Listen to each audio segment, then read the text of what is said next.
Jean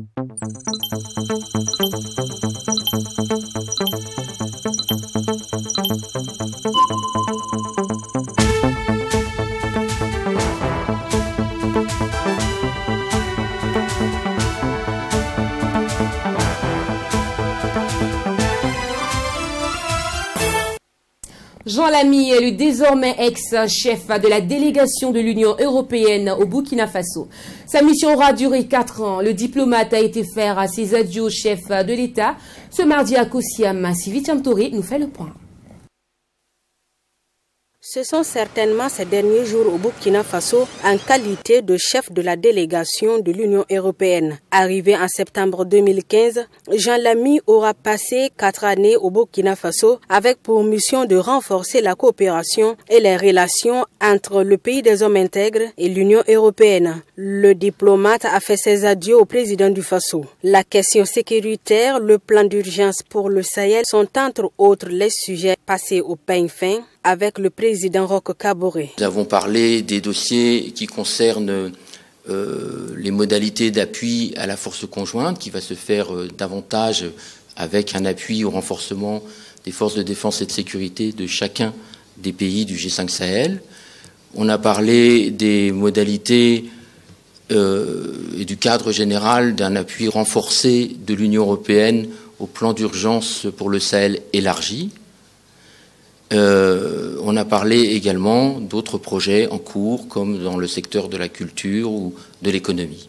L'Union européenne, premier partenaire multilatéral du Burkina Faso, a financé plusieurs projets dans les secteurs considérés comme prioritaires pour le développement. Et les perspectives s'annoncent bonnes, à en croire l'ambassadeur Jean Lamy. Nous avons aussi beaucoup d'autres projets avec des nouveaux instruments de l'Union européenne qui concernent le secteur économique, avec notamment la montée en puissance d'une chambre de commerce européenne, le plan européen d'investissement extérieur qui va permettre d'aider au financement de grandes infrastructures, comme c'est le cas déjà pour des projets d'interconnexion électrique, dans le secteur de l'énergie ou dans le secteur des transports.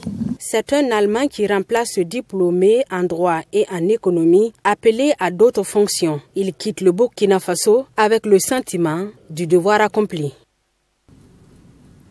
Et Jean Lamy était l'invité du journal de 20h pour faire un bilan. Je vous propose un extrait de son intervention sur les perspectives à terme de suite d'action de l'Union européenne au Burkina Faso. On perçoit souvent l'Union européenne comme un bailleur de fonds pour les grands projets d'infrastructure. Mais ce qui fait le développement partout dans le monde, c'est certes, il faut des infrastructures, il faut un accès à l'énergie, mais c'est l'investissement et le commerce des opérateurs privés individuels. Et pour ça, il y a là aussi une politique du gouvernement qui est très innovante, c'est une politique de développement des filières. Ça veut dire quoi? Les filières, en anglais, c'est value chain, c'est-à-dire des chaînes de valeur. C'est le beurre de karité, c'est le sésame, c'est la cire d'abeille, c'est l'anacarde.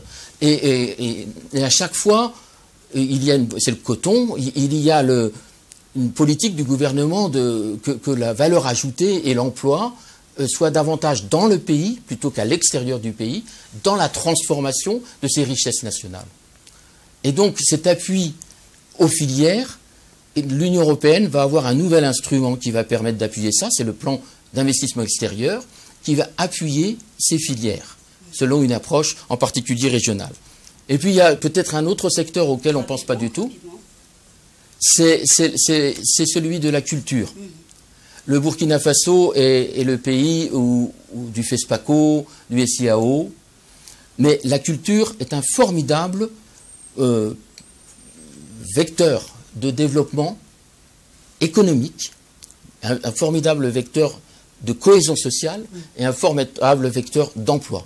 Donc le développement des projets culturels, dans la mesure où ils permettent le développement économique au niveau régional, les séries télévisées, les films, l'artisanat, c'est quelque chose qui, à travers un nouveau programme qui va entrer en vigueur à l'automne, qui va être soutenu davantage par l'Union européenne dans les années à venir.